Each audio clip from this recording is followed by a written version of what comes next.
안녕하십니까. 지금부터 계획 기반 지역 환경 관리를 위한 국토 환경 계획 통합 관리 종합 세미나를 시작하도록 하겠습니다. 먼저 바쁘신 일정에도 불구하고 참석해 주신 모든 분들께 진심으로 감사의 말씀을 드립니다. 반갑습니다. 저는 오늘 사회를 맡은 KEI 송지윤입니다. 오늘 세미나의 진행 순서를 잠시 말씀드리겠습니다. 세미나는 오전과 오후로 나뉘어 진행되며 오전에는 세션 1 국토계획 및 환경계획 통합관리 제도 운영과 발전 방향에 대한 주제로 발제와 토론이 있겠습니다. 오후에는 세션 2 국토계획 및 환경계획 통합관리 사례와 정책 과제라는 주제로 발제와 라운드 테이블이 이어질 예정입니다. 오늘 이제 일기예보를 보니까 비 소식이 있던데요. 저희가 그래서 저희 윤정호 박사님께서 우산을 준비해 주셨습니다. 기념품으로 다들 하나씩 챙겨가시기 바라겠고요. 그리고 혹시라도 칼라로 자료집을 다운로드 받고 싶으시면은 저희 책자 오른쪽 상단에 보시면 QR코드가 있습니다. 거기에서 다운로드 받으시면 되겠습니다. 네, 그러면은 발표를 시작하기 전에 먼저 참석자분들께서 모두 앞으로 나와 주셔서 사진 촬영을 먼저 하고 그다음에 발표를 시작하도록 하겠습니다. 네, 앞으로 나와 주시기 바라겠습니다.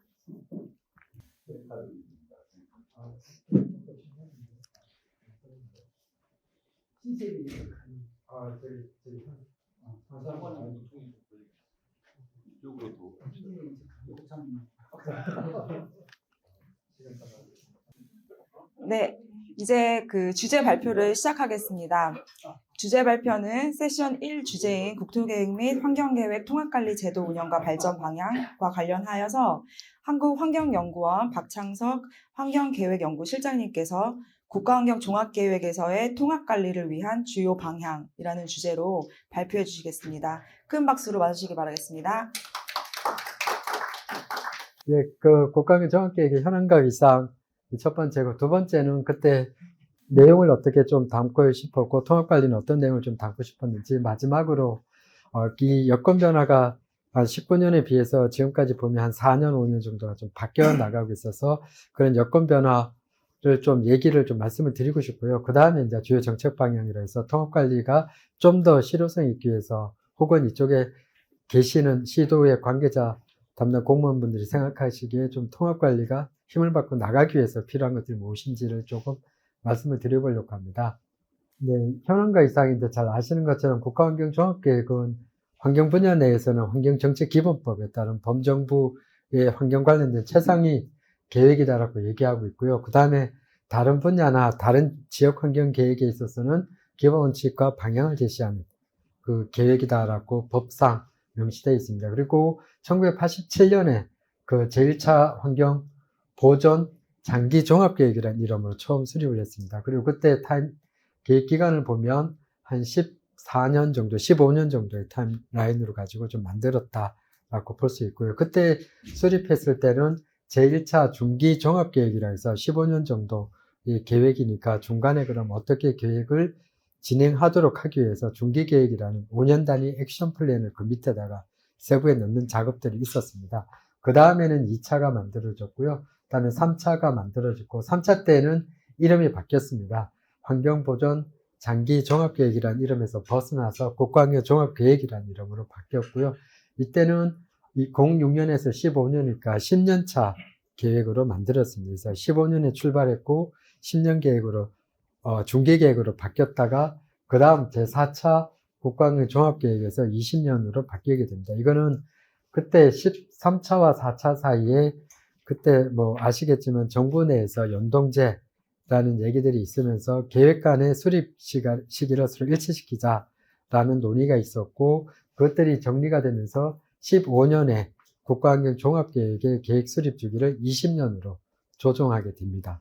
그래서 16년부터 35년까지 목표해서 제4차가 만들어지고 5차 때 이제 2020년 차수를 바꿔서 5차 때 수립했습니다. 그래서 보시면 1차, 2차, 3차 때까지는 중기 종합계획이라는 게 하부에 있어서 5년 내지 10년 내지 15년의 중장기 계획에 대한 5년 단위 액션 플랜을 서부로 넣었다가 이것들이 20년, 18년, 19년에 이제 환경정책 기본법 개정을 하면서 중기 계획이 없어지게 됐어요. 그때 이제 중기계획이 없어지게 된 것은 5년마다 이게 계속 수립을 하니까 5년마다 그때 필요성에 따라서 정부 정책이라든지 여건 변화에 국가환경 종합계획이 적극적으로 대응하도록 피팅시켜 나가겠다는 관점에서 없앴는데 이게 없다 보니까 중기 액션 계획은 없어졌는데 국가환경 종합계획에 대한 실효성 혹은 진행사항을 모니터링할 만한 근거가 조금 더 필요해서 그 부분은 이번에 내년에 이제 법률 개정을 좀 해야 되겠다 하는 것들을 가지고 있습니다. 그래서 올해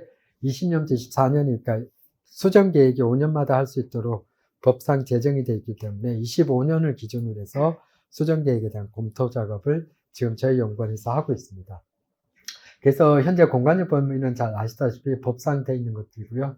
그다음에 시간적 범위는 20년 단위고 기본적으로는 대한민국 헌법의 환경권과 환경권에 위임받고 있는 환경정책 기본법에 따라서 이제 법상 진행하고 있다라고 얘기할 수 있고요.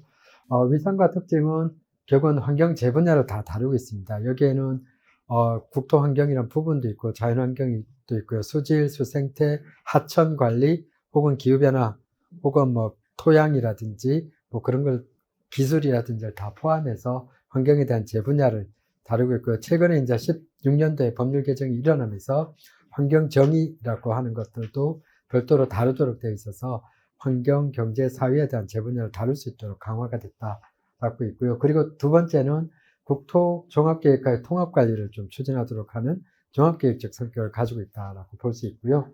그다음에 시도, 시군구 환경계획과 연계되고 그것을 통해서 좀 이행을 할 수 있도록 하는 실천할 수 있는 친계획적 성격을 또한 가지고 있습니다. 마지막 세 번째는 20년 계획이다 보니까 환경정의라든지 녹색 전환이라든지 우리가 중장기적으로 환경정책에 대한 방향을 제시하는 전략적인 그 우선순위를 고려해서 제시하는 전략계획적 성격을 가지고 있다라고 얘기할 수 있고요. 이때 저희들이 국토 환경계획과 논의하면서 가장 또 많이 고민했던 게 결국은 인구가 계속 성장하는 성장 중심이었던 국토계획이 이제는 조금 더 유의하지 않는 관점이기 때문에 세태를 좀 본격적으로 양계획에서 반영하는 것들을 중요한 어젠다로 가져가자 하는 것들이 있어서 국토의 세태라든지 지역의 세태를 다루는 최초의 계획으로 양계획이 또 역할을 하고 있다라고 얘기할 수 있습니다. 그때 이런 여러 가지 과정들을 거쳐서 좀 만들었습니다. 그래서 참여단도 있고요. 온라인도 만들었고 전문가 자문위원회도 각 분야별로 나눠서 다양하게 개최를 했었고 그다음에 그 지역의 의견들을 수렴할 수 있도록 지역연구원이나 광역지자체 의견 수렴도 다수에 걸쳐 진행을 했었고 저희들 내부적으로 또 심의, 의결을 받는 절차들을 진행을 했습니다. 그래서 지속가능발전위원회, 중앙환경정책위원회 심의를 거쳐서 마지막 국무회의를 통과해서 의결을 거쳐서 진행을 했습니다. 네. 그리고 통합관리도 별도로 국무회의 의결을 거쳐서 같이 통과를 했습니다. 저희 국토가 저희보다 조금 더 빨리 의결을 받고 대통령 승인을 받아서 공포가 됐고 환경계획은 12월 달에 국무회의 의결을 하고 통합관리 같이 묶어서 의결이 진행됐습니다.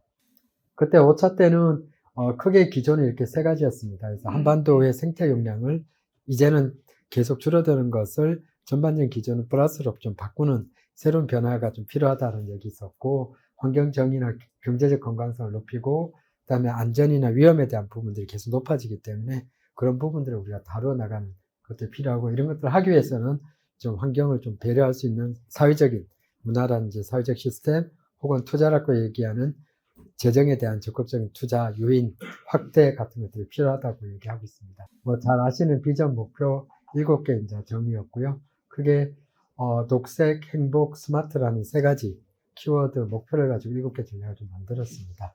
이때 저희들 좀 많이 고민했던 것들이 있었고요. 그때 환경 기본 구상과 관련해서는 그때 국토 생태축이라 해서 3차 때 이어오는 것들을 계속 연계시켜서 진행을 했었고요.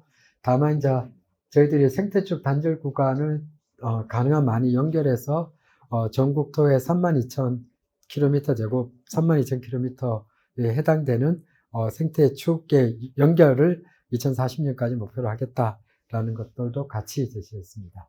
그다음에 7대 핵심 전략을 좀 나누었고요.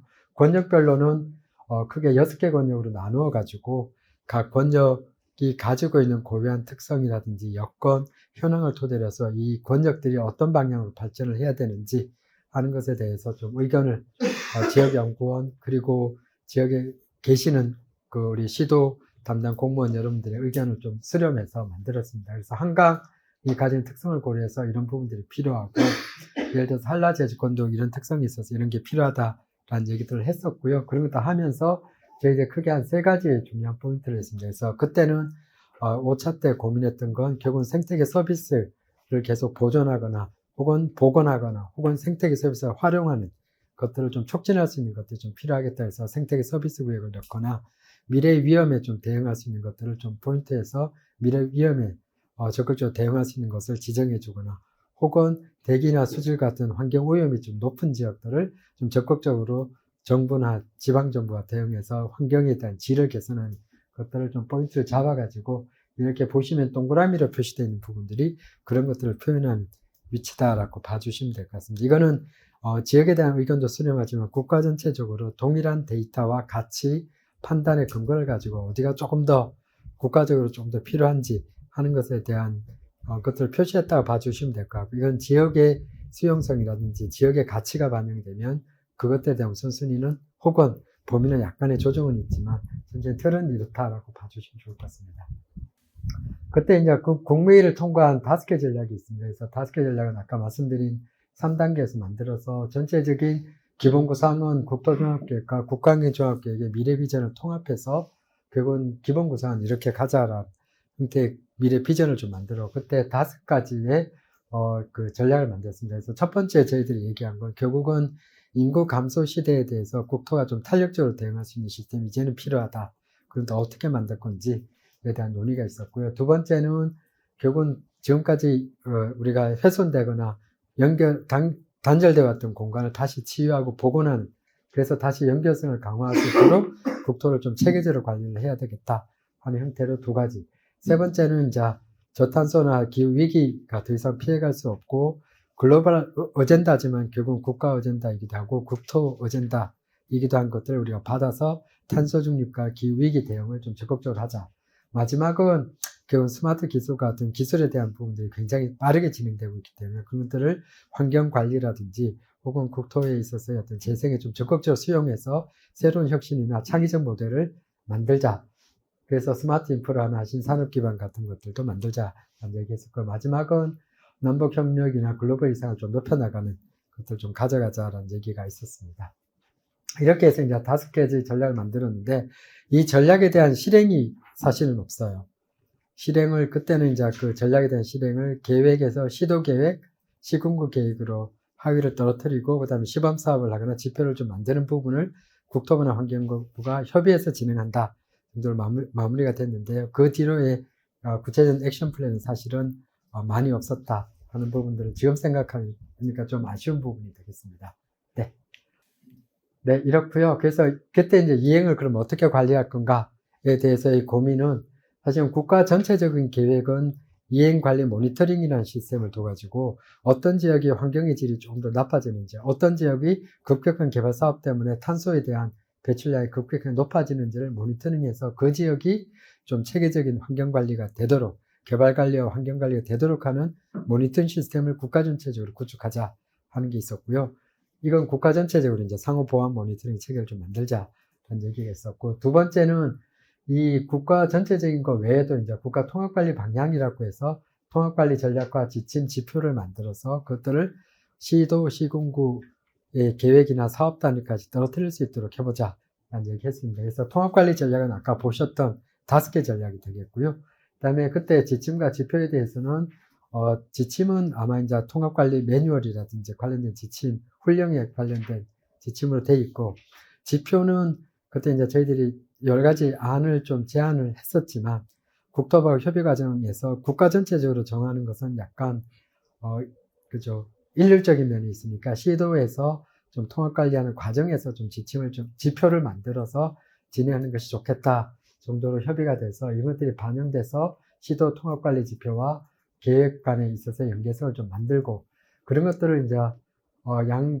기관에서 양 부처에서 어떻게 이것들을 점검하고 모니터링 할 건지는 국토 쪽에서는 조금 이따 발표하게 될 국토계획평가 제도라는 게 있어서 그 계획평가 제도로 들어가서 검토하도록 했고, 환경부는 그 전략 환경 영향 평가를 좀 활용해서 그 그 환경계획과 그 도시관리계획이 되겠죠. 도시관리계획을 중심으로 해서 모니터링하는 시스템을 좀 가져가자 하는 것들을 좀 가지고 좀 진행을 했습니다. 네, 뭐 여건 변화인데요. 이렇게 해서 이제 그때 19년, 20년에 만들고 한 4년, 5년 동안 어떤 여건 변화가 있는지 보면 첫 번째는 글로벌 정책 어젠다가 사실은 지역 어젠다화 되는 형태를 좀 많이 띠게 되는데요. 그때 첫 번째 보면 도시 쪽에서는 우리가 그 UN 해비타트라고 해서 도시계획 정책에서 가장 전 세계적인 합의나 그 방향성을 설정한 것들은 20년마다 정하는데요. 보시면 1976년에 캐나다 밴쿠버에서 UN 해비타트의 최초 회의를 했었을 때 밑에 그림처럼 그때는 이제 적정 주거, 우리가 살아가기 위해서 도시의 정주지는 그 삶의 공간으로서의 주거 공간을 적정하게 가져야 되고 필요한 기초 서비스, 그러니까 도로라든지 상하수도라든지 혹은 전기라든지 뭐 그런 기초 서비스를 잘 공급받는 게 제일 중요하다라는 얘기를 했습니다. 그래서 1970년대 저희 모습을 생각하면 저희도 인구가 굉장히 많이 도시화되면서 인구가 급격하게 늘 때는 그 늘어난 인구를 우리 잘 수용하고 필요한 기초 서비스나 공공 서비스를 잘 공급하는 게 굉장히 중요한 이슈였던 것처럼 전 세계적으로 똑같은 이슈였다.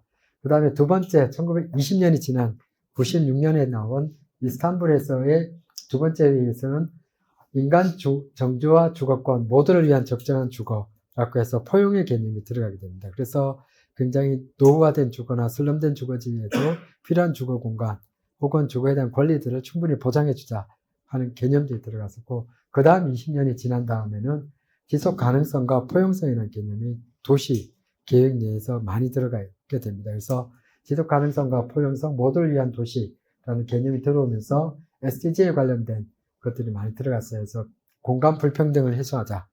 두 번째는 공동 번영을 하자. 도시와 지역은 공동 번영을 해야 되겠다. 세 번째는 기후 쪽에 대한 대응과 환경 개선이 굉장히 중요하다.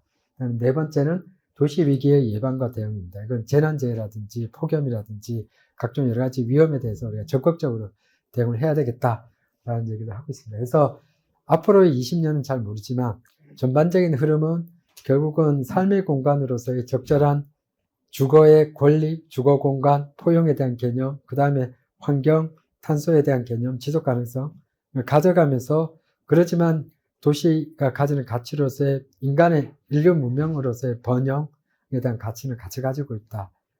그래서 지금의 도시가 삶의 공간으로서 탄소라든지 기후라든지 하는 위험에 적극적으로 대응도 해야 되고, 그 다음에 삶의 공간으로서의 일자리라든지 그런 것들도 잘 지켜나가는 것들이 앞으로의 지금까지 해왔던 패러다임이었고, 앞으로도 그런 부분들이 좀 적극적으로 나타날 거다 생각을 하고 있습니다. 이게 왜 이런 얘기를 하냐 그러면, 결국은 도시란 공간에 지금까지는 도시 계획 쪽에서는 도시 개발을 어떻게 빨리 할 건지 잘할 건지의 입장이었고, 환경은 환경을 관리하기 위해서 후단으로서 나타나는 환경 오염 문제를 잘 처리하는 것이 중요한 목표였다면, 이제는 이 도시 개발이나 환경이 각자의 역할을 앞단과 뒷단에서 하는 게 이제는 공동의 목표라고 하는 것을 놓고 같이 이제 협력해야 되는 그런 요구 조건이 갈수록 강해질 거다는 얘기를 하고 싶어서 그랬습니다.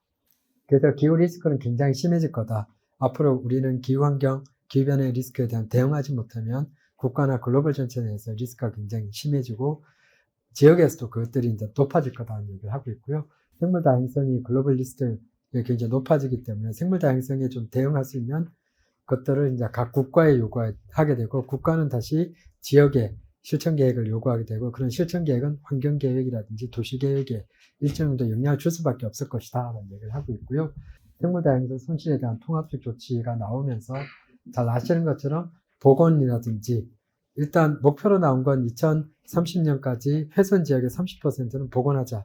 그래서 훼손 지역에 대한 복원이나 치유에 대한 것이 더 높아진다. 그래서 아까 말씀드렸던 통합관리의 두 번째 목표, 연결성과 훼손 지역의 복원, 치유에 대한 것들이 결국 글로벌 압력 내에서 조금 더 지역의 어젠다로 좀 더 같이 갈 수 있는 가능성이 높다 하는 얘기를 하고 싶었고요. 근데 이렇게 해서 열심히 하고 있는데 지속 가능성 발전 지표는 좋아지는 것도 있지만 많은 부분들은 달성이 어렵거나 쇠퇴되고 있다 하는 얘기들을 계속 지적하고 있고, 저희 국가 혹은 지역에서도 상당 부분 어려운 부분이 많이 있다라고 얘기를 하고 싶습니다. 그 다음에 국내 여건들을 좀 보면, 국내 여건들은 잘 아시는 것처럼 더 심각하죠. 사회적인 측면 보면 인구 감소가 좀 더 우리가 예상했던 혹은 기대했던 혹은 우리가 될 거라고 생각했던 수준보다는 더 빨리 가는 것 같습니다. 0.7 얘기했었고 인구의 정점을 찍는 게 조금 더 빨라졌습니다. 그래서 통계청에서 처음 그 특별 추계를 했었던 28년이 인구 정점이었는데 최근에 19년 추계에서는 25년을 앞당겨졌고 지금이 정점이라고 얘기하고 있습니다. 그만큼 인구에 대한 감소는 굉장히 가파르고 이런 것들이 현재 있는 지역마다 다르지만 대부분의 지역이 공동의 문제로 지금 인식을 해야 되는 상황이 됐다. 이런 문제를 우리가 어떻게 고민해야 될 건지가 필요한 상황이고요.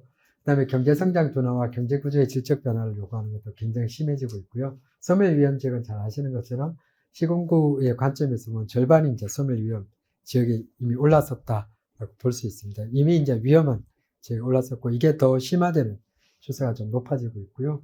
그다음에 고물가라든지 경제 침체 있고, 근데 기술적 진보는 우리가 생각했던 더 빨리 가는 것 같아요. 챗GPT라든지 인공지능이라든지 로봇이라든지 혹은 어떤 상시적 모니터링이 굉장히 빨리 가고 있어서 있다. 그다음 메타버스를 통한 것이 있다. 그다음 기후 환경적 측면에서는 지금까지는 이제 탄소 중립이 중요하다라고 하는 선언과 목표 중심이었다면 이제는 이행 중심으로 완전히 바뀌어 나가고 그것들이 공공 영역에서 민간 영역까지 확대되고 있다라고 얘기하고 있습니다. 그래서 ESG나 RE100, 탄소 국경세와 같은 부분들은 공공보다 오히려 민간이 더 빨리 대응하고 빨리 손을 잡고 있는 것처럼 그런 것들이 확장되고 있다라는 것도 얘기할 수 있고요. 아까 말씀드린 것처럼 생물자원에 대한 가치들이 계속 높아지는 것들을 지역에서 어떻게 수용해야 될지에 대한 고민이 좀 더 심각해진다 하는 것이 있고요. 그 다음에는 결국은 균형 발전에 대한 이렇게 지역의 소멸이나 여러 가지 여건들이 나빠지니까 결국은 지역의 번영이나 발전을 위한 지역 요구들이 조금 더 다르게 급격하게 높게 저희들 가능성이 좀 높다라고 얘기하고 있습니다. 그래서 메가시티가 조금 더 충남권은 확실하게 어제 이제 통합에 대한 전체 도지사님과 시장님 사인을 다 하셔서 본격적인 추진을 한다라고 얘기를 하고 있고요. 그다음에 에너지 배터리와 같은 순환 경제를 기반으로 해서 새로운 기회를 포착하는 노력도 있지만 기존에 있어서의 어떤 2차 산업들이 집중된 지역의 경우에는 적절한 대응이 어려울 경우에 산업에 대한 위기도 가져올 수 있어서 이런 부분에 대한 지원도 같이 요구하게 되는 복합적인 위기가 좀 있다라고 얘기를 할 수 있습니다. 그만큼 이러한 복합적 위기에 대응할 수 있도록 하는 노력들이 같이 있어야 된다. 그래서 국토나 환경에 있어서의 통합관리나 정책 수요가 조금 더 기존은 잘하자 입장에서 이제 같이 잘하자는 입장이 좀 바뀌어야 된다. 그런 얘기를 좀 하고 싶었고요. 근데 이런 도시나 도시정책, 환경정책은 이런 여러 가지 문제를 해결하기 위해서 발전해 왔습니다. 예를 들어서 1990년은 산업혁명에 따른 공해 문제를 해결하기 위해서 혹은 인구가 급격하게 모이는 산업화 과정에서 모이는 집중화되는 부분을 해결하기 위해서 진행이 되어 왔다면 이제는 그런 측면에서 뭐 전원도시를 기점으로 생태, 지속가능, 탄소 중립까지 이제 진행되어 왔었다라는 얘기를 하고 있고요. 그다음에 저희 나라의 경우에도 보시면 1970년대에는 이제 아까 말씀드린 것처럼 도시나 경제 개발이 중심이 되다 보니까 급격한 어떤 개발 중심이라든지 압축적 성장 과정 내에서 발생하는 불가피한 환경 오염이나 피해들을 하단에서 적절하게 잘 대응하는 것이 중요한 형태로서의 도시계획의 영향을 잘 줄이고 관리하는 것으로서 환경계획, 환경관리가 중심이었다면 2000년대에는 생태가 중심이 되면서 보존과 개발의 갈등을 잘 해결하는 그런 갈등을 좀 줄이고자 하는 입장에서 계획 간 소통에 대한 역할들을 좀 중요하게 가져왔었고요. 마지막은 탄소 중립이라고 하는 새로운 목표 혹은 도시의 번영과 발전, 삶의 질이라고 하는 공동의 목표를 가지고 이 양계획이 어떻게 협력하고 협의해야 될 건지 하는 것에 대한 시스템 전환에 대한 방향을 좀 고민해야 될 시기가 됐다라고 얘기하고 있습니다. 그래서 협동적 계획 이론에 기반한 계획정책의 패러다임 변화가 필요하다. 이제는 그런 방향으로 좀 더 나가야 되지 않느냐 하고 있고요. 그럼 이렇게 가기 위해서 뭘 할 거냐 하는 것들은 조금 이건 좀 한 5년 정도를 염두에 두고 만든 계획안으로 봐주시면 좋을 것 같습니다. 정책 방향으로 봐주시면 좋을 것 같아요. 이게 짧은 기간을 대상으로 해서 정책 방향. 첫 번째는 뭐 잘 아시는 것처럼 계획 수립, 통합 관리하려면 양계획이 같은 시기에 비슷하게 좀 계획을 수립하는 게 서로 간의 계획 간 소통을 할 수도 있고 아까 말씀드린 계획 수립에 대한 실무자끼리도 소통을 할 수 있기 때문에 가능한 계획 수립지를 좀 맞추면 좋겠다. 근데 이건 굉장히 생각을 좀 쉽게 하면 쉽습니다. 그냥 0, 5로 계획을 수립할 수 있도록 계획의 수립 주기를 조금 지금 예를 들어서 2003년에 세워야 되거나 2007년에 끝나거나 그렇다면은 그걸 5년에 끝나도록 좀 내부적으로 조정하시거나 등등을 좀 맞춰나가는 0, 5로 이제 계획을 수립하는 형태로 조정해 나가면 지금은 안 되지만 5년, 몇 년 뒤에는 그 수립 주기를 좀 맞출 수 있다. 한두 번의 계획 내에서는 맞출 수 있다라는 것이고요. 두 번째는 통합관리를 위해서는 계획의 내용적 연계를 좀 강화할 필요가 있습니다. 현재 통합관리 항목으로 저희들이 한 몇 개를 지정을 하고 있는데 이것도 모두를 통합관리하기는 어렵기 때문에 이 중에서 해당 지역의 여건이나 특성을 고려했을 때 혹은 지역이 가지고 있는 미래 계획 방향을 고려했을 때 어떤 부분을 좀 더 중점적으로 가져가야 될지 공동의 어젠다가 무엇인지 하는 것들을 고민해 보시면서 그런 것들을 공동의 어젠다로 우리가 어떻게 설정할 건지 그리고 그것들 양계획에서 받아줄 수 있는 것들이 무엇인지 고민해 보면 좋겠다. 그것들을 할 수 있도록 통합관리에 대한 공동연구팀을 구성하고 운영을 하면 좋겠다 하는 것이고요. 세 번째는 그런 공동 어젠다의 경우에는 같이 관리할 수 있는 공동의 지표를 좀 만들면 좋을 것 같아요. 그것들을 예를 들어서 아까 공원독지면 공원독지에 관련된 지표를 같이 만든다든지 혹은 공원독지 지표에다가 자연독지 지표를 추가한다든지 그 양 계획에 따라서 공동 어젠다를 중심으로 해서 공동의 지표를 좀 만들고요. 그다음에 공동의 지표를 공동 어젠다를 중심으로 해서 우리가 좀 분석할 수 있도록 저희들 관련된 계획 수립지의 지침도 좀 개정을 좀 하면 좋겠고요. 그것들이 공간환경 분석이 이루어질 수 있도록 계획 수립 지침도 개선하면 좋겠고 관련된 우수사를 좀 적극적으로 발굴하고 지원할 수 있는 정부 차원에서의 지원도 조금 더 만들면 좋겠다 하고 있습니다. 이거는 예를 들어서 저희가 이제 환경계획이 공간계획이 사실은 이제 한 20년 정도 역사를 가지고 진행되어 왔었는데요. 2020년에 이제 국토 내에서의 국토 공간환경의 계획이 이제 처음 국가계획에서 그죠? 국토편이 처음 만들어지면서 본격화됐다고 얘기했으니까 20년 정도의 공간 데이터 분석이나 방법론을 좀 만들었다라고 보면 사실은 도시계획은 조금 더 넓게 가시면 아까 좀 더 넓게 가시면 아까 산업혁명 이후부터 이제 도시계획은 출발했었고 그다음에 경제분석이라든지 사회분석까지 고려한다면 거의 70년 정도의 역사를 가지고 있다고 볼 수 있습니다. 전 세계적으로는. 그러니까 저희가 20년인데 앞으로 10년만 더 하면 좀 더 많은 분석 방법론, 많은 어떤 데이터를 가지고 조금 더 많은 대화를 할 수 있는 형태가 될 수 있을 것 같아요. 그렇게 할 수 있도록 뭐 지침이라든지 공동 어젠다를 중심으로 어떻게 분석할 건지를 조금 더 고민하면서 같이 갈 수 있으면 좋겠다 하는 것이고요. 그다음에 통합관리 사업들을 같이 할 수 있는 혁신 사례들을 좀 많이 만들면 좋을 것 같아요. 그래서 이것들은 네덜란드에서는 양계획이 가지만 사업단위에서 통합을 시키고 있는 프로젝트가 좀 있듯이 도시환경 통합관리를 할 수 있는 사업들을 만들고 통합관리를 해야 되는 내용들을 들어가고 여기에 스마트 기술이나 규제 개선 같은 것들이 같이 묶여서 갈 수 있는 좀 좋은 사례들을 혁신 사례들을 좀 많이 만들고요. 중앙정부 입장에서는 통합관리 계획을 통해 승인받은 사업에 대해서는 지원할 수 있는 여러 가지 세제라든지 무슨 특례 조건들을 좀 만들 수 있도록 법적 근거를 좀 강화하는 것도 좀 필요하다라고 생각이 되어집니다. 그래서 위에는 이제 델타시티에서 만든 스마트시티에 대한 컨셉이고 밑에는 로테르담에서 주로 이제 순환 도시에 대한 분석을 하기 위해서 만든 분석에 대한 자료입니다. 그래서 여기서도 그 플로우에 대한 데이터를 기존에서는 그냥 도시 하나를 놓고 얘기했다면 이쪽에서는 어느 지역에서 좀 더 순환에 대한 부분에 장애가 있는지 어떤 지역을 좀 개선하면 좀 도움이 되는지를 공간 단위로 분해해서 분석하는 모델들이 있기 때문에 이런 것들이 공동 어젠다 기반으로 필요한 도시에는 이런 방법론을 좀 만들고 그것들이 다른 우수 사례로 만들어지고 다른 지역에서 참고해서 더 발전할 수 있도록 그렇게 진행이 되면 좋겠다 하는 것이 있고요. 그 다음에 환경계획 자체의 위상 관점에서는 공간 환경 계획에 있어서 개별법에 관련된 지역지구들이 좀 많이 있습니다. 저희 환경 내에서도 보면 미세먼지를 관리하기 위한 지역이나 자연환경 보건 사업을 하기 위한 사업구역을 지정하거나 미세먼지 관리를 하거나 물 순환 촉진을 할 수 있는 사업구역을 지정할 수 있는 것들이 많아서 이런 것들을 환경계획 내에서 좀 총합 기능을 할 수 있도록 그 법률적 위임을 그 수립 지침을 좀 강화시키고요.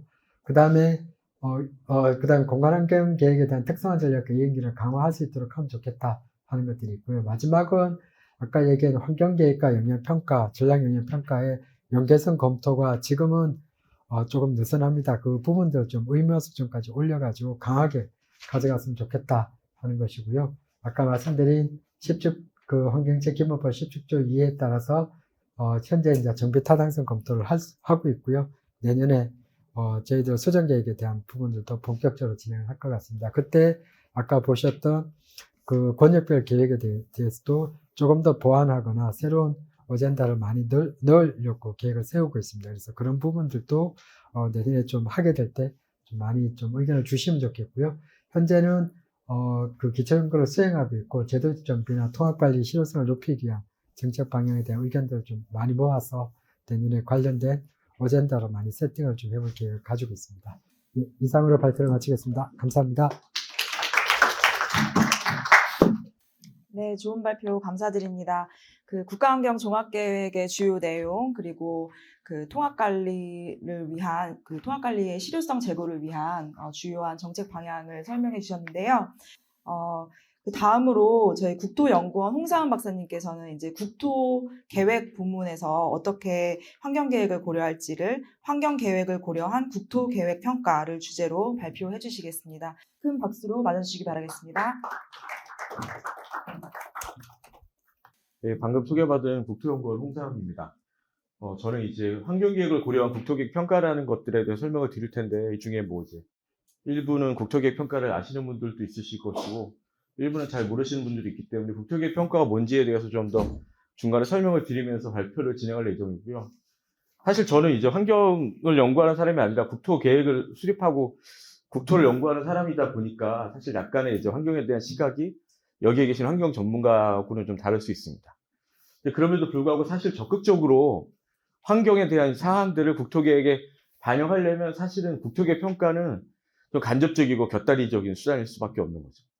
저는 통합관리도 약간 그런 측면이 있다고 보는데, 제일 좋은 건 우리나라에서 수립 중인 대부분의 국토공간 계획들은, 특히 법정 계획들은 법에 다 어떤 내용을 토대로 해서 계획을 수립하라고 하는 계획 수립 지침이 존재를 합니다.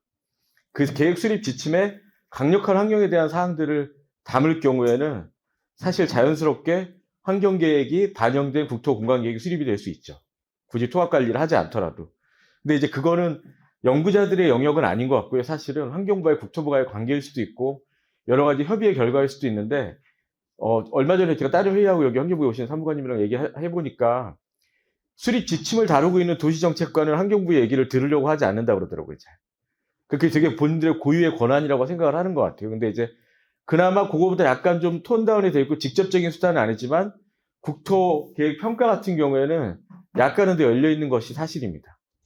그래서 이제 국토계획 평가가 이제 어떤 식으로 기능하고 작동하는지를 제가 이제 설명을 드리면, 그러면 여기에 이렇게 이걸 뭔가 바꾸거나 강조를 하면 그나마 좀 도움이 되겠다라는 걸 이제 좀 아실 수 있지 않을까 해서 오늘 발제를 준비를 했고요. 목차는 뭐 다음과 같습니다. 맨 처음에는 이제 국토계획과 환경계획이 뭔지를 한번 살펴보고 제도로서 존재하고 있는 국토계획 평가에 대해서 한번 말씀을 드린 다음에 어떻게 하면 국토계획 평가 내에 환경계획에 대한 요소들을 반영시켜서 적극적으로 환경계획이 연동되고 반영된 국토계획을 수립할 수 있을지를 한번 모색을 해보고 그 다음 결론을 가볍게 전달하면서 마치는, 그렇게 발제를 하도록 하겠습니다. 먼저 이제 국토계획과 환경계획인데요. 사실은 여기서도 이제 도시계획을 전공하신 분들이 있을 텐데, 국토계획이라는 걸 사실 학문적 영역으로 뭐 영미권에서 이렇게 찾기는 어렵습니다. 대부분 다 도시계획, 도시 및 지역계획 이런 형태로 존재를 하고요.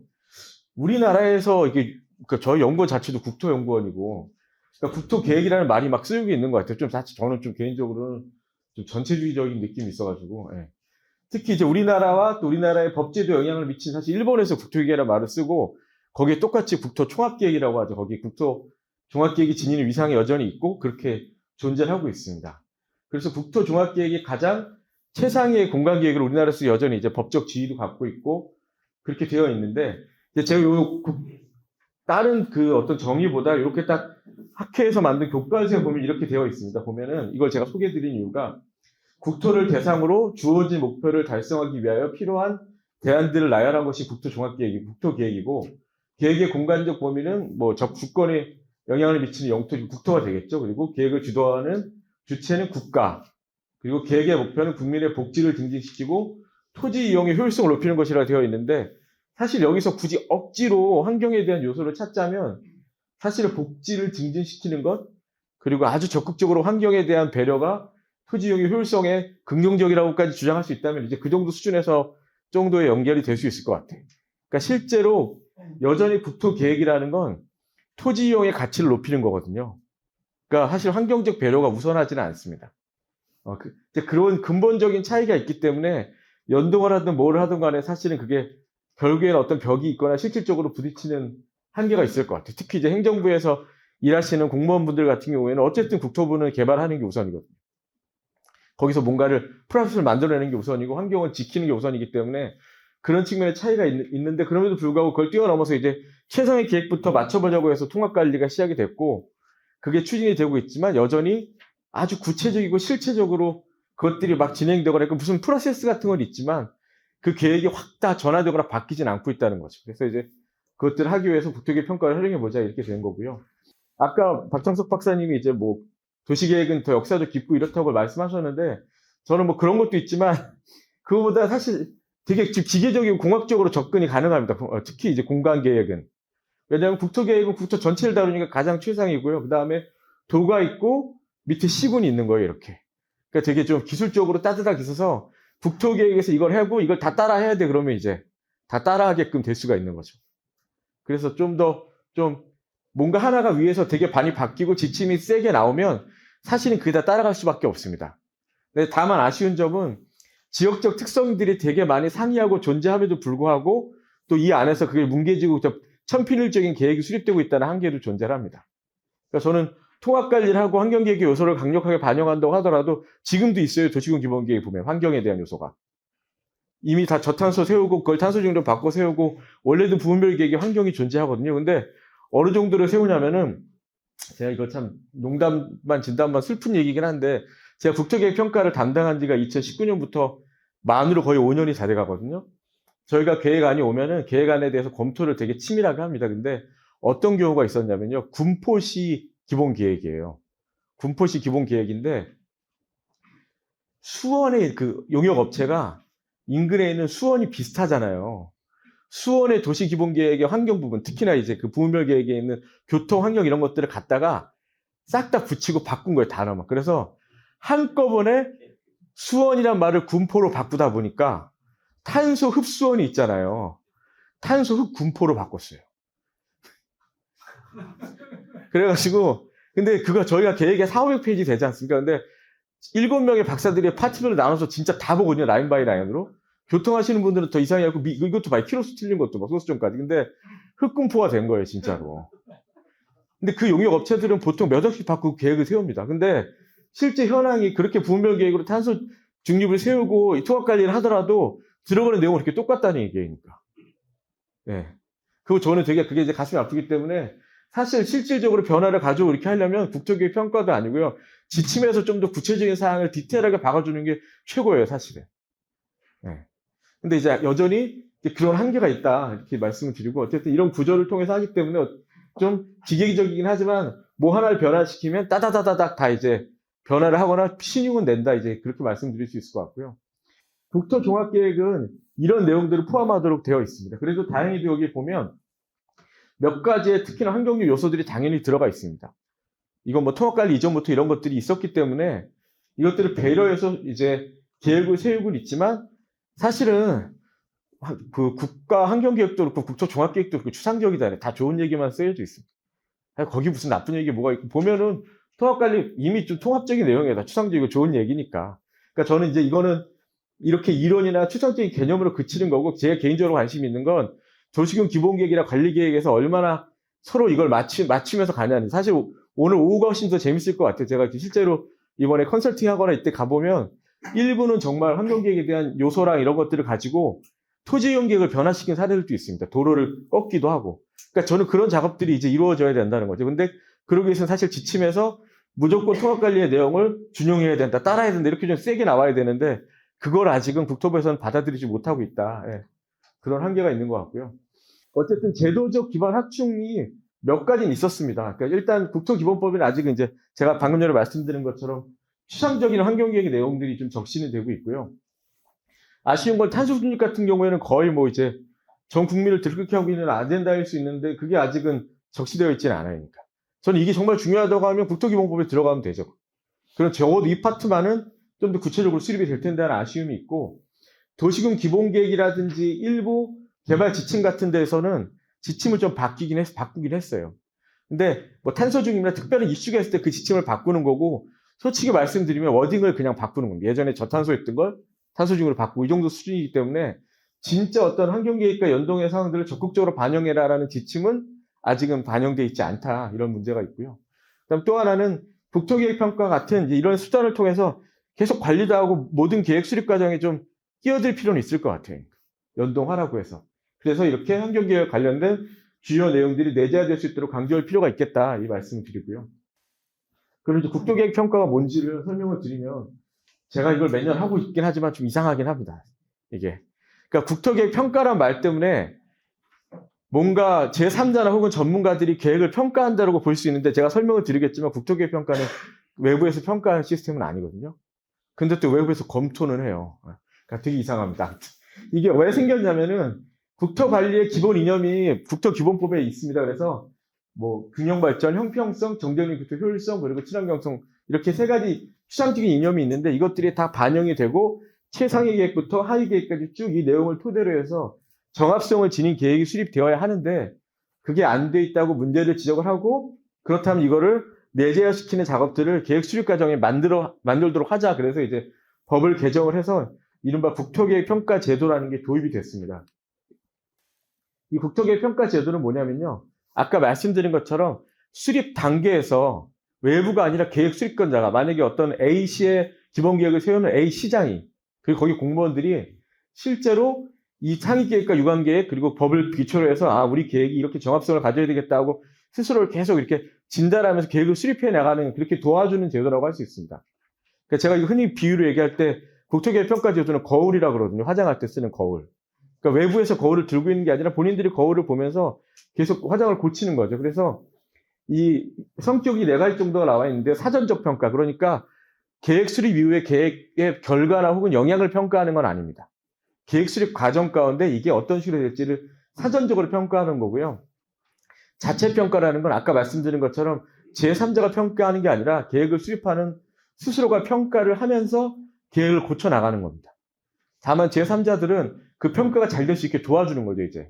그 다음 세 번째 평가는 종합적 평가라는 건 뭐냐면 국토관리의 기본 이념이 매우 추상적이잖아요. 그래서 대부분의 계획 부분에 이게 다 반영되니까 종합적 평가라는 거랑 협력적 평가는 혼자 하기 어려우니 우리가 도와줄게라는, 그러니까 외부에서 좀 이렇게 컨설팅 해주겠다는 이런 4가지 정도의 성격을 갖고 운영이 되고 있다. 그럼에도 불구하고 제가 어제도 부산권 광역도시계획 평가협의회를 갔다 왔는데 보면 뭔가 좀 부담스러워요. 계획 수립하는 사람들 자체는. 외부의 어떤 도움이, 외부의 검토가 뭔가 자기들을 어떤 재단하거나 혹은 평가할 때 평가를 잘 받아야 되는데, 평가를 이거 받는 평가가 아니기 때문에 그런 게 아니거든요. 그래서 좀 그런 식으로 이해를 하시고, 그러니까 핵심은 이 계획 수립 과정인데 국토계획 평가가 거울이라고 했잖아요. 거울에 각을 미세하게 조정해서 그 각도에 통합 관리를 넣으면 되는 거죠, 사실은. 그러면 본인들이 그 통합 관리를 계속 비추어 보면서 아, 우리 계획이 통합 관리 측면에서 이게 부족하네 하면서 통합 관리의 내용을 계획에 넣을 수 있다면 국토계획 평가는 통합 관리 측면에서는 의미가 있다고 이제 그렇게 이해를 하시면 될 것 같습니다. 그래서 국토계획 평가의 가장 핵심적인 결과는 좋은 평가 요청서나 검토 결과가 아니고요. 이 정합성을 지니고 있는 계획이 수립되는 계획 자체가 국토계획 평가가 지니고 있는 가장 핵심적인 가치이자 결과라고 이제 보시면 될 것 같고요. 이건 뭐 당연히 국토계획 평가를 우리가 만들었으니까 다른 것보다 다 포함하고 뭐 좋다 이런 얘기 써놓은 겁니다. 뭐 여기서 반론을 갖고 계신 분도 있을 것 같아서 빨리 넘어가겠습니다. 대상 계획은 다른 것 같은데 당연히 국토 공간을 대상으로 하는 계획은 기본적으로 평가 대상 계획이 되지만 일부 사업 계획들이 있어요. 환경은 그렇지 않은데 산업부나 이런 데서 사업 계획들이 있거든요. 사업 계획들은 너무 짧고 쭉 사업만 나열되어 있어서 그런 계획들은 배제하고 미래 장기 발전 방향을 제시하는 전략과 지침 계획을 토대로 해서 계획 대상 계획에 포함을 시키고요. 또 하나는 계획 기간이 5년 이상인 계획들입니다. 그래서 이렇게 여기 보면 뭐 부문이 많고 많은데 사실 핵심은 여기 중간에 보시면 도시군 기본계획 있죠. 제가 업무를 해보면 1년에 100건을 검토한다고 치면 70% 이상은 다 도시군 기본계획입니다. 사실은 일부는 통합관리 계획의 사항들이 반영되기 어려운 계획들도 많아요. 그러니까 만약에 이걸 본격적으로 국토계획 평가에 더 법을 바꾸고 제도화 시킨다고 하면 이것들은 구분해서 적용할 필요가 있을 것 같아요. 그러니까 공활개발 종합계획 같은 경우는 사실 물론 환경적 요소가 아예 없는 건 아니지만 또 거기에 적극적으로 통합관리 요소를 막 하다 보면 이건 되게 힘들어하거든요. 이렇게 세우는 사람들이. 이렇게 운행되고 있고, 이건 이제 그 수행 절차인데, 이거 뭐 디테일하게 설명은 안 드리지만, 저기서 말씀드린 세부 평가 기준이 뭐냐면요. 아까 효율성, 형평성, 친환경성이라는 상위의 이념이 있다고 했잖아요. 근데 그거 너무 추상적이잖아요. 그래서 이것들을 본인 계획에 맞게 구체화된 평가 기준으로 바꾸는 작업입니다. 본인 대상 계획이나 그 지역의 특성에 맞게. 그래서 그렇게 세운 다음에 본인들이 평가를 한 다음에 평가 결과를 쓰는 거예요. 그게 요청서고, 제3자의 역할은 뭐냐면 요청서가 얼마나 충실하게 작성이 되어 있느냐. 그리고 계획안과 요청서를 저희가 동시에 두 개를 놓고 보거든요. 그러니까, 이분들이 국토계획 평가 제도를 활용하면서 이렇게 요청 검토를 했고, 이걸 토대로 이렇게 계획을 세웠구나라는 걸 이제 국토연구원에서 검토를 하는 겁니다. 그리고 이 중에 환경 파트도 저희도 하지만 저희만 하는 것이 아니라 환경부에 제출한 다음에 환경부에서도 KEI에서 2주 동안 동일하게 그 파트에서는 검토를 합니다. 이런 식으로 이제 제도가 수행이 되고 있고요. 이걸 그러면 어떻게 하면 좀 넣을 수 있을까 해서 보면 국토계획 평가에서 이미 환경 친화적 국토관리가 존재를 합니다. 그래가지고 거기에 보면 뭐 다 고정되어 있는 그 요소들이 있어요. 그걸 가지고 이렇게 다 다루도록 하고 있는데 사실은 그게 되게 좀 진부하기도 하고 안 맞는 얘기들도 있고 좀 현행화가 필요해서 그리고 적극적인 통합관리라고 보기는 어렵거든요. 그러니까 일부 환경적 요소를 무조건 담아서 하라는 얘기이기 때문에 사실 계획 수립 과정 가운데 통합관리에 뭔가 결과물들이 있으면 그걸 적극적으로 반영해야 되는데 그건 아닙니다. 그러니까 뭐 탄소 저감이나 뭐 이런 것들 그냥 일부 이슈에 대해서만 다루도록 되어 있어서 요거는 확실히 여전히 한계가 있다. 그래서 이걸 어떻게 하면 좀 구체적으로 반영시킬 수 있을까 한번 살펴보면 요거는 이제 탄소 중립의 사항이긴 한데 제일 좋은 건 제가 아까 말씀드린 것처럼 법을 바꾸는 게 최고입니다. 그러니까 만약에 국토기본법에 뭐 여기 이제 탄소 중립으로 제가 예를 들었는데 탄소 중립이 중요하다고 하면 사실 이 단어를 넣으면 이건 매우 강력해지죠. 그럼 모든 국토 공간 계획은 탄소 중립에서 내용들을 넣을 수밖에 없거든요. 그래서 여기 보면 5조를 신설해서 기후위기 대응 대책을 강화하고 탄소 중립 사회가 될 수 있도록 한다라는 문구를 실는 순간 굳이 연동을 하지 않더라도 국토계획 평가는 국토기본법 내에 있는 정합성을 유지해야 되잖아요. 그러면 탄소 중립에 대한 내용이 들어갈 수밖에 없는 겁니다. 그러니까 제가 사실을 바라는 건 이게 가장 센 변화이기도 하고 사실 이렇게 되는 게 맞죠. 통합관리는 이렇게 아직 못하니까 같이 뭔가를 해보자고 하는 거고. 그러니까 가장 좀 적극적인 사항이라고 할 수 있고 이것도 마찬가지입니다. 10조 10항도 하면 여기에 이건 아예 적극적으로 탄소 중립이나 혹은 이 사항을 넣는 거고요. 요거는 지속 가능한 국토 발전 측면에 뭔가 너무 환경 측면에서 이게 중요해 하는 것들 하나를 넣는 거죠, 이제. 어쨌든 이 두 개 다 직접적으로 국토기본법을 수정한다는 측면에서는 매우 강력한 수단일 수 있다. 이제 이거보다 훨씬 더 이제 마이너하게 와서 이제 국토계획 평가에서 이제 바꾸는 건데 국토계획 평가는 법에나 시행령에는 그냥 이걸 하도록 되어 있다고 보면 되어 있고요. 대부분의 사항들은 업무 처리 지침에서 이제 이걸 다루고 있는데 아까 제가 말씀드린 것처럼 추상적인 평가 기준이 있잖아요. 3대 평가 기준, 형평성, 효율성, 친환경성이 있는데 이것들을 토대로 해서 세부 평가 기준을 만들어야 되거든요. 이때 그럼 좀 더 뭔가 환경 관련된 주요 계획령을 적극적으로 반영해서 만들 수 있도록 하자고 해서 이때 보면 이제 별표 같은 걸 신설해가지고 만약에 환경성 검토와 지금 환경성 검토만 하고 있는데 탄소 중립을 하고 싶으면 탄소 중립을 그냥 넣으면 되죠. 그러면 무조건 국토계획 평가할 때는 탄소 중립에 관한 사항을 평가할 수밖에 없고요. 탄소 중립의 사업을 평가를 하려면 계획에 뭔가 탄소 중립이 있어야 평가를 하잖아요. 구조가 이렇게 되는 겁니다. 그러면 우리 탄소 중립에 대한 내용을 계획에 더 보완해야 되겠다. 이런 식으로 이제 약간 간접적으로 강제를 하는 거죠. 그러면 탄소 중립에 대한 내용이 계획에 반영될 거고 그걸 가지고 평가를 할 겁니다. 없다고 평가 안 할 수 없어요. 만약에 이렇게 지침에 들어가면 이게 그나마 조금 더 마이너한 국토계획 평가를 활용하는 방법이고요. 이것도 마찬가지로 별표 1에 환경치료적 국토관리에 탄소 중립에 관한 내용들을 이렇게 넣을 수 있도록 하는 이렇게 돼버리면 국토계획 평가를 할 때 제가 반복적으로 드리는 말씀이 있지만 탄소 중립에 대한 뭔가를 해야 되는데 그걸 안 했으면 평가를 할 수가 없고 그러면 당연히 계획을 고치게 되는. 네. 그러니까 그렇게 좀 외부로 지침을 못 바꾸니까 외부의 다른 수단을 통해서 어쨌든 뭔가를 좀 이렇게 녹여내거나 들이밀려는 그런 수단이라고 보시면 됩니다. 근데 이거는 조금 얘기가 통할 것 같아요, 사실은.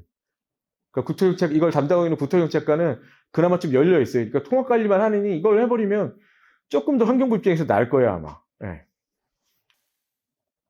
그리고 또 하나는 이거 통합관리에 대한 사안도 똑같이 할 수 있지. 이것도 좀 약간 센 멘트긴 한데, 지침에 보면 이걸 선정할 때 아예 이걸 지금 왜 못하고 있냐면요. 통합관리가 시작된 지 얼마 안 됐으니까 이걸 공동 그 위원회를 만들고 막 서로 왔다 갔다 하게 돼 있잖아요. 그걸 아직 안 했던 지자체들도 많아요. 그리고 도시군 기본계획이라는 게 세울 때 1년 이렇게 안 세웁니다. 어떤 데는 3년, 4년, 5년씩 세우거든요. 그리고 1, 2년 해서 다 세웠다가 선거하고 시장이 바뀌면 스톱. 그랬다 세우고 막 이래요. 난리가 나요. 그래서 그러니까 이걸 아직은 본격적으로 안 하고 있는데 공동훈령이 있고 이제는 시작하는 계획들이 대부분 다 공동훈령에 따라서 도시 전문가, 환경 전문가 같이 모여서 협의를 하게 돼 있거든요. 그런 협의의 내용들을 우선적으로 고려해야 세부평가 기준에 써라라고 할 수 있죠. 그러면 협의만 하고 끝나는 것이 아니라 그 협의에 나왔던 사항들이 평가되어야 되는 거잖아요. 세부평가 기준에. 근데 계획이 있어야 되잖아요. 그럼 평가하려면. 그러니까 계획에 강제적으로라도 공동훈령에 의해서 협의했던 내용이나 결과들을 반영할 수밖에 없는 구조를 만들 수 있습니다. 이렇게 하면. 그러니까 저는 앞에는 좀 이제 탄소중립이라는 좀 트렌드한 이슈의 텀을 그냥 좀 박으려고 했던 거고, 만약에 공동훈령으로 간다고 하면 이 정도는 저는 넣어도 충분히 국토계획 평가에서는 체크가 가능하지 않을까, 그렇게 생각이 들고요. 이것도 마찬가지로 아까 탄소중립 사항을 뭐 별표 2에 넣는 이런 얘기들입니다. 또 하나는 또 별표 2에 여기 보면 아까는 아예 그냥 세부평가 기준을 정할 때 공동훈령 사항을 넣는 거였는데, 이게 사실 제일 적극적이고 좋은데, 그게 안 되면 그러면 너네 환경부에서 하고 있는 환경성 검토에 대한 것도 일부 환경부 때문에 별표 2에 넣어놨는데, 이때 여기에 공동훈령과의 정합성 확보 여부를 체크하도록 하자. 이게 약간 더 약한 수단이긴 한데, 이렇게라도 하면 지금도 환경성 검토를 대강 하고 있는데, 어쨌든 대강 하는 거 위에 훈령에 대한 정합성을 한번 보겠죠. 근데 정합성을 보려면 다시 말씀드린 것처럼 계획에 뭐가 있어야 정합성을 보니까 계획에 반영을 하겠죠. 그러니까 저는 답답한 건 공동훈령이나 뭐 국토계획평가나 이런 제도들은 다 간접적인 것 같고요. 계획이 변화해야 되잖아요, 사실. 그러니까 그게 답답해서 계속 이런 말씀을 드리는 겁니다. 그러니까 직접적으로 지침을 못 바꾸면 이런 식으로 다른 것들을 좀 바꿔가지고 반강제적으로라도 아예 강제 못하지만 좀 공동훈령의 사항들을 넣어야지. 안 그러면은 사실 통합관리 한다고 말만 하고 회의만 한두 번 하고 의미가 없어요. 실효성이. 제고가 안 되니까 좀 그럴 필요가 있겠다. 그래서 이제 벌써 끝으로 소개를 간단하게 말씀을 드리면, 사실 기존의 연구 제도 뭐 다 그렇습니다. 그러니까 좀 약간 너무 좀 거친 비판일 수도 있지만 좀 추상적이기도 한 것 같고요. 사실 여전히. 그리고 단편적으로 회의 몇 번 하고 이렇게 해서 연동 방안을 제시하는, 그렇기 때문에 좀 실질적이고 구체적으로 계획 수립 단계에서 적극적으로 연동 방안을 시키고 그 내용들을 막 넣게 하는 좀 시도는 부족한 것 같습니다. 이미 뭐 지금 하시는 것처럼 협의회 만들어가지고 국토환경계획 통합관리를 모색을 하고 있는데, 사실 제일 좋은 건 계속 제가 반복적으로 드리는 말씀이지만 지침 변경을 해가지고 탄소기과 같은 어떤 환경계획의 중요 내용들이 아예 박히게 하는 게 이제 가장 좋을 것 같고요. 그게 안 된다면 이게 뭐 가능한 이상적인 얘기라지만 이상적인 얘기일 수 있지만 환경계획 역시 좀 국토계획의 사항을 좀 무조건 이제 국토계획 하면 야 개발 우리 아니야 이런 스탠스보다는 좀 교묘하게 편익과 보존의 이득을 조금 이제 비교해가지고 설득을 또 할 수도 있거든요. 그러니까 예전에는 국토부 공무원들도 그렇고 어려웠던 게 환경부에 전화하면 이 전화가 안 된다는 거예요. 특히 이제 한강 때 제가 수도권도 연구를 하고 있거든요. 그 수도권 정비계획에 자연보존 권역이 있잖아요. 그게 한강 수질 오염을 막기 위해서 자연보존 권역을 설정을 했는데 94년도에 바뀌고 한 번도 안 바뀌었거든요. 그래서 그걸 한번 논의를 해보려고 저도 전화를 해보고 이제 국토부 수도권 정책과에서도 환경부에 전화를 했는데 한강 때문에 그러면 바로 전화를 끊는다고 막 그러더라고요. 이제 요즘 뭐 안 그런 분도 있다고 하긴 하는데 아무튼 그렇게 좀 뭔가 편익과 보존의 이득을 정교하게 비교 분석할 필요도 있을 것 같아요. 환경에서도. 뭔가 공간 정보를 토대로 해서. 그렇게 해서 뭔가 지속 가능한 무조건 너희들 하지 마. 보존해야 될 뿐만 아니라 좀 환경계획 역시 약간 센스를 바꿀 필요도 있을 것 같고요. 그렇게 얘기해야죠. 저라도 여기서. 그 다음에 마지막으로는 좀 마이너한 수단이긴 하지만 오늘 주제였던 국토계획 평가라는 그런 계획 수립 과정에서의 검토 수단에 조금 우회적인 방법으로 연동제에 대한 내용이라든지 요즘 이슈가 된 탄소중립이나 이런 사항들을 반강제적으로 검토할 수 있게끔 좀 넣음으로써 그 내용들이 자연스럽게 계획에 좀 반영될 수 있도록 하는 제도 개선, 요 정도는 법도 아니고 시행령도 아니니까 좀 해볼 수 있지 않을까 싶어서 이렇게 말씀드립니다. 이상으로 발표를 마치도록 하겠습니다. 감사합니다. 네, 발표 감사합니다. 그 국토환경 통합관리 제도의 그 이제 실효성 제고를 위해서 이제 국토 도시 계획 차원 그 관점에서 그 어떻게 제도를 개선할 수 있을지에 대해서 좋은 말씀 해주셨습니다. 예, 다음으로는 마지막으로 환경정책학회 최정석 회장님께서 국토환경 통합관리 실효성과 발전 방안이라는 주제로 발표해 주시겠습니다. 큰 박수로 맞아주시기 바라겠습니다. 갑자기 홍 박사님 발표를 듣고 머리가 복잡해졌습니다. 홍 박사님이 너무 중요하고 무거운 말씀 많이 하셔가지고 갑자기 머리가 혼란해졌습니다. 이제 저는 간단하게 하겠습니다.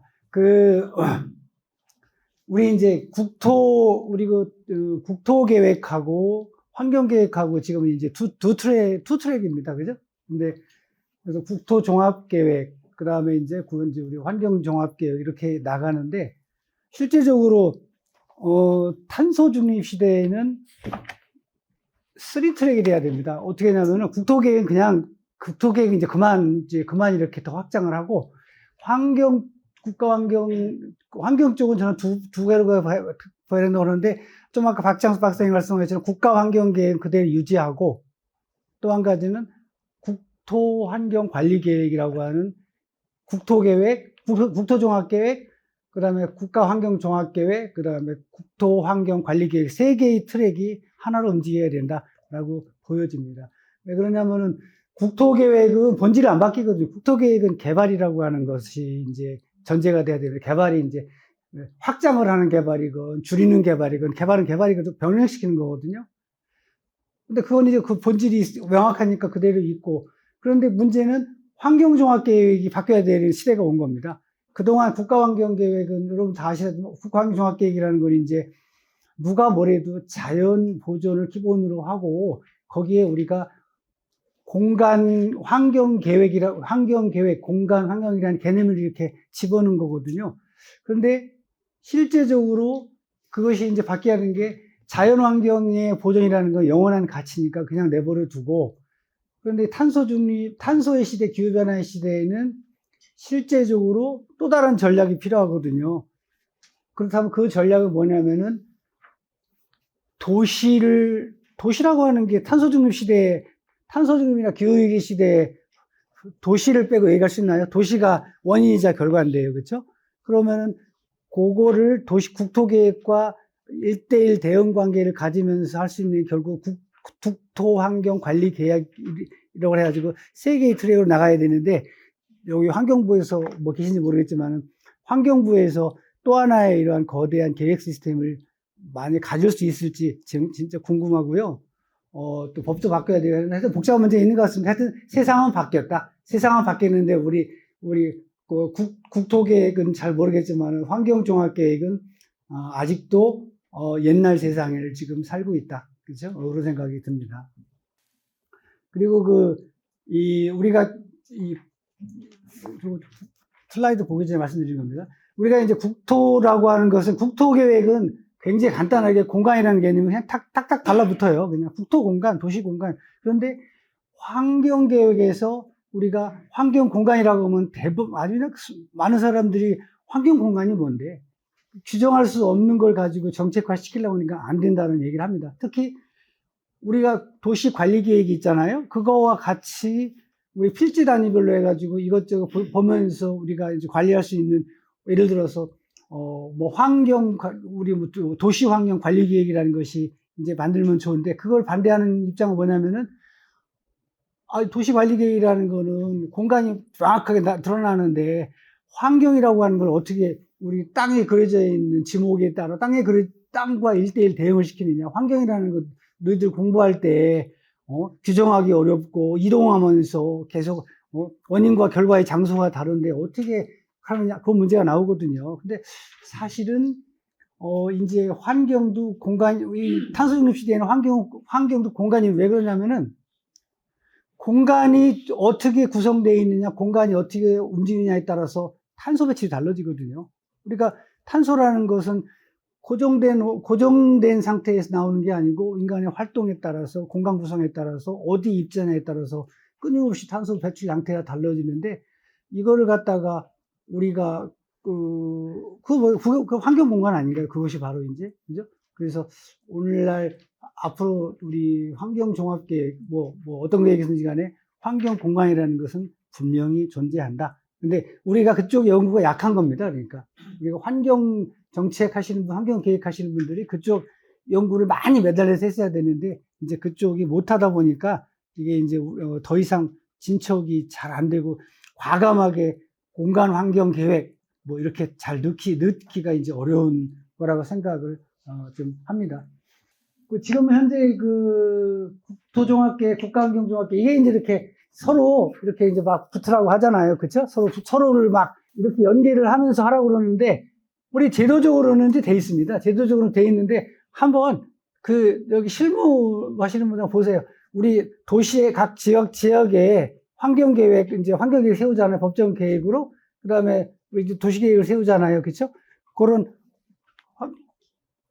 환경계획이나 도시계획 같은 거를 세운 걸 양쪽을 펴놓고 보세요. 이렇게 똑같은 고양시 거다 그러면 고양시 뭐 환경계획, 뭐 도시계획 이런 거 이렇게 딱 펼쳐놓고 보시면은 과연 그 연계하고 뭐 서로 하나를 훌륭에도 불구하고 서로 노력에도 불구하고 이게 서로가 서로를 반영했느냐 천만의 말씀입니다. 천만의 말씀입니다. 그거 앞으로 환경연구원에서 한 20개의 지자체에 도시계획하고 환경계획하고 딱 붙여서 비교 분석을 해보세요. 그러면은 낱낱이 이게 제대로 안 되는구나 라는 것을 알 수가 있을 겁니다.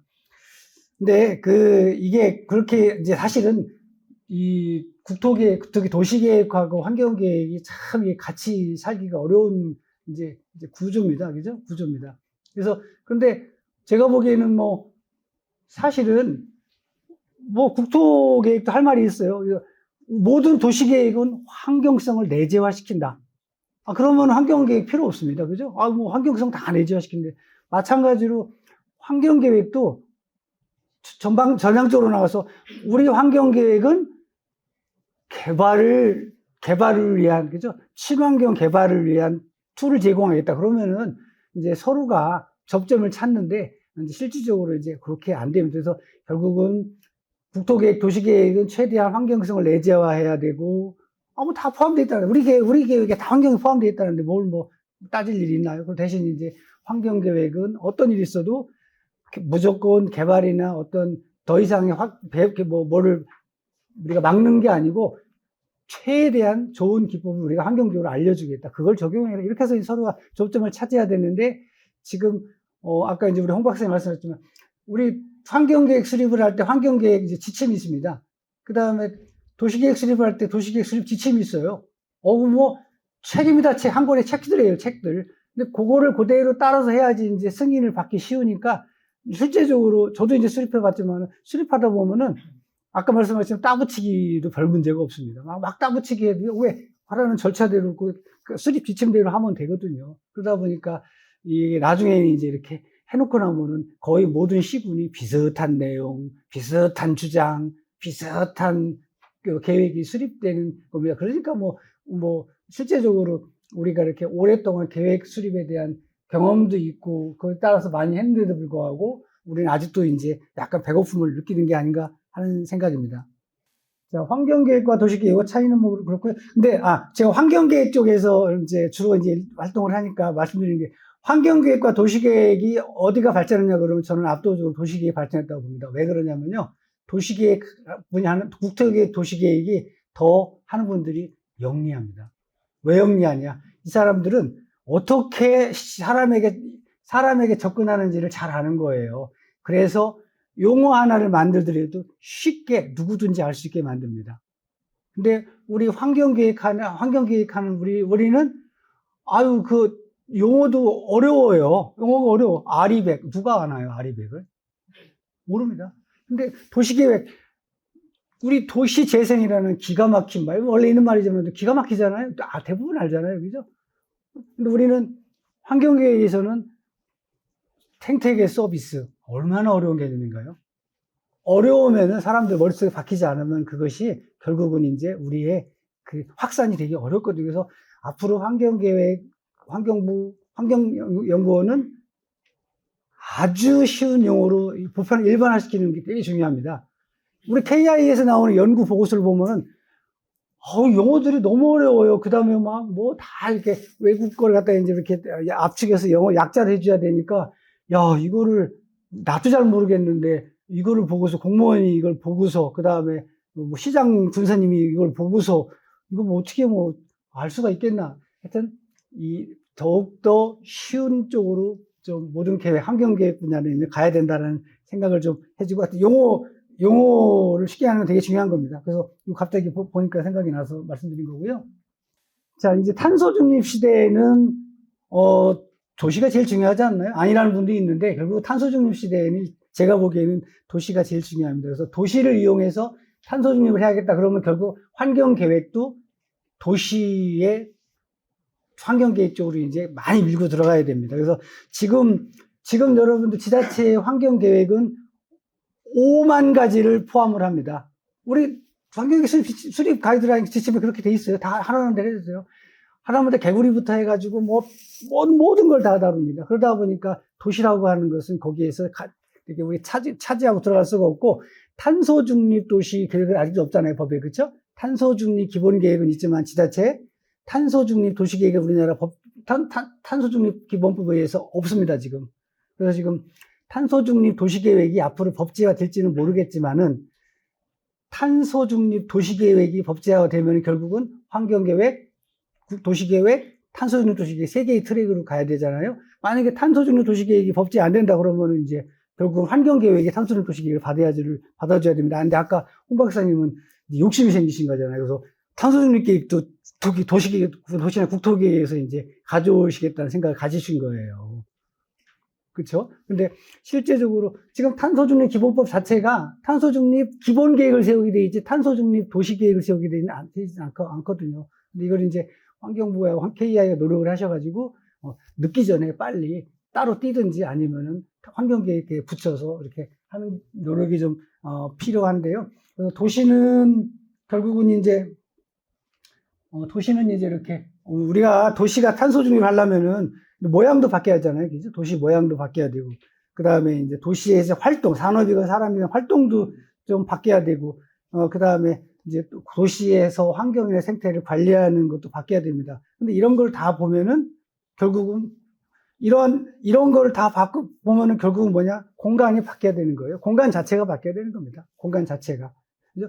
우리가 산업 나름대로 이제 저탄소 산업으로 가기 위해 노력을 하는데, 그거는 별도로 하면은 나머지 국가가 할 수 있는 것, 지자체가 할 수 있는 것은 결국은 도시의 모습, 도시의 구조, 도시의 기능을 바꾸는 겁니다. 전환을 시켜야 됩니다. 그게 결국 진정한 탄소 중립을 위한 전환 과정이라고 보여지고, 이것이 이제 우리가 이제 환경계획이건 앞으로 탄소 중립 도시계획이건 이제 우리가 나아갈 방향인데, 아까 말씀드린 것처럼 탄소 중립 도시계획이 지금 없기 때문에 이제 이것은 이제 앞으로 이제 우리가 해야 될 과제인 것으로 생각됩니다. 자, 지금 말씀드린 거 이겁니다. 그래서 탄소 중립으로 가려면 도시가 구조도 바뀌고, 기능도 바뀌고, 관리도 바뀌고, 그죠? 근데 이제 탄소 중립 정책 대상, 이제 우리가 도시다 그러면 도시 산업이라는 우리는 이제 산업을 안 다루니까 정책 대상으로 이제 구조를 어떻게 이제 바꿔야 할지, 그 다음에 정책 대상의 기능을 어떤 식으로 설정해 줘야 되는지, 그 다음에 탄소 중립 정책 대상을 어떻게 관리해야 될 것인지, 이것은 이제 결국 우리가 탄소 중립이 성공하느냐 실패하느냐를 결정하는 중요한 요소라고 보여집니다. 자, 그렇다고 이제 도시를 탄소 중립의 정책 대상으로 본다면은 이제 도시의 모습, 즉 형태를 어떻게 이제 바꿔야 될 것인가, 기능, 즉 도시가 어떻게 움직이는 것을 변화시켜야 될 것인가, 그다음에 도시를 어떻게 유지 관리할 것인가, 이게 이제 결국 이 세 가지를 고려하면 탄소 중립을 위한 도시 녹색 전환인데, 문제는 이번에 이제 환경종합계획 이제 수정을 해야 하잖아요.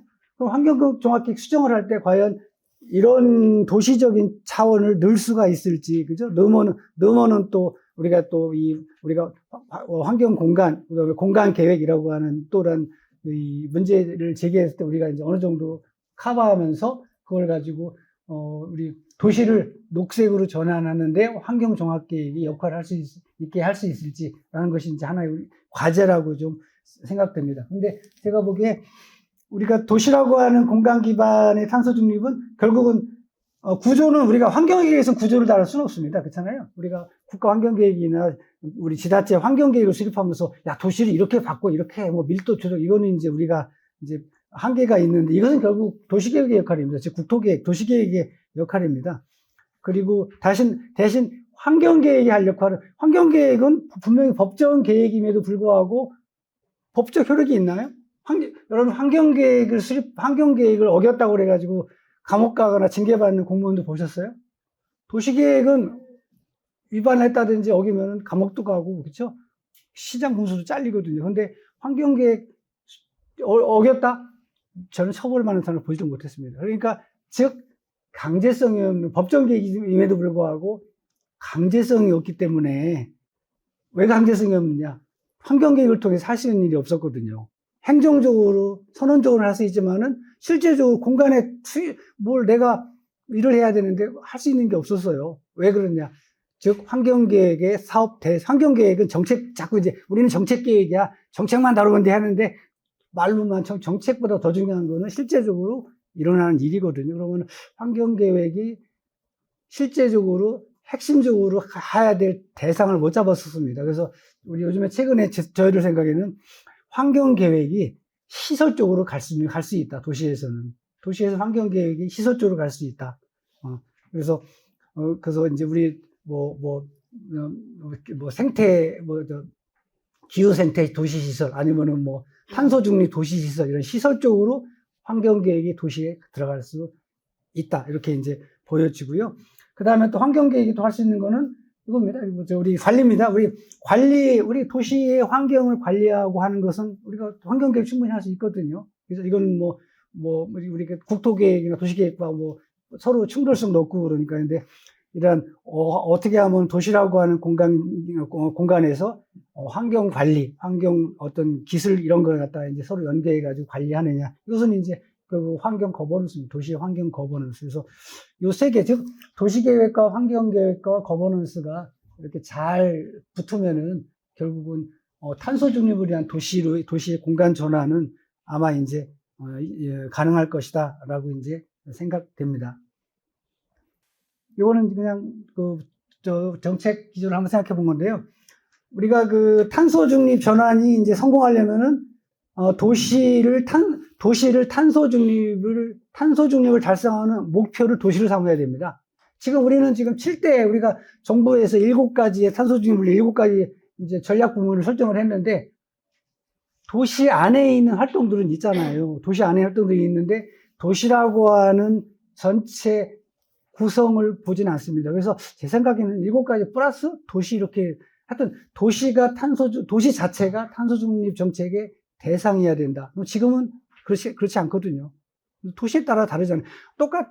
똑같은 규모라고 해도 우리나라의 코펜하겐이나 비슷한 도시하고 우리 탄소 이렇게 보면은 천양제 차이가 천양제 차이일 거 아니에요? 그것은 결국 도시를 보는 눈이 달랐기 때문이거든요. 그러면, 도시를 탄소 중립 자체의 정책 대상으로 한 꼭지 잡아서 하는 게 좋았을 텐데 하는데 이제 그러지 못하고 이제 이렇게 주제별 이렇게가 돼가지고 조금 아쉽습니다. 그래서 말씀드린 겁니다. 그래서 도시는 탄소 중립의 정책 목표이자 정책 대상으로 앞으로 좀 간주할 필요가 있다. 요거를 이번에 우리가 환경종합계획을 수립할 때 이게 좀 들어왔으면 좋겠어요. 그래서 도시 자체가 우리 탄소 중립이나 우리 환경 정책의 대상이 돼야 된다. 도시 자체가. 그래서 그런 말씀을 드렸고요. 도시, 뒤에 말씀드렸습니다. 도시계획, 환경계획의 통합, 근데 문제 우리 연계라고 그랬잖아요. 연계만 가지고 됩니까? 저는 실제적으로 국토계획과 환경계획이 한 몸처럼 움직이려면 연계가 아니고 연동이라고 생각합니다. 연동이라는 게 아시잖아요. A 스위치를 누르면 저쪽에서 반영이 돼야 되고 자동으로 저쪽에 하면 자동으로 반영돼요. 연계라는 건 알아서 연계할게요 안 하면 되거든요.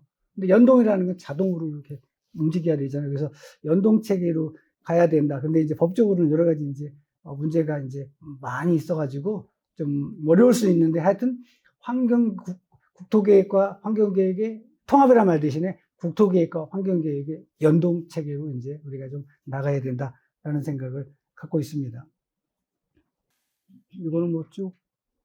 그래서 아까 이제 제가 그 무슨 시설 말씀드린 이제 환경계획의 시설을 앞으로 이제 도시 쪽에 들어가야 된다고 생각하는데 그게 이제 바로 요거 뭐 말씀드리는 겁니다. 그래서 우리 도시의 시설, 지금은 도시 시설을 누가 정하나요? 도시 시설을 도시계획이 정합니다. 도시 관리계획에서, 그죠? 도시관리계획에서 도시 기반 시설을 이제 정하고, 그거에 따라 도시계획 시설을 만들어서 우리가 이제 조성하고 관리하고 이제 하게 됩니다. 그런데 그거와는 달리, 우리가 도시계획 시설, 도시관리계획에 의한 지정 시설들은 법으로 정해져 있거든요. 근데 그거 말고, 오늘날 도시의 환경이나 기후나 생태에 영향을 주는 많은 시설들이 있고, 날마다 개발되고 있는데, 이것을 현재 도시계획이나 국토계획에서는 아직 안 다루거든요. 그러면은 우리가 이제 환경계획이 실효성을 갖는 차원에서 시설 쪽 사업을 할 때 아마 이런 걸 좀 들어가자, 이렇게 해가지고, 현재는 이렇게 이제 환경 기초시설 노력밖에 못 하는데,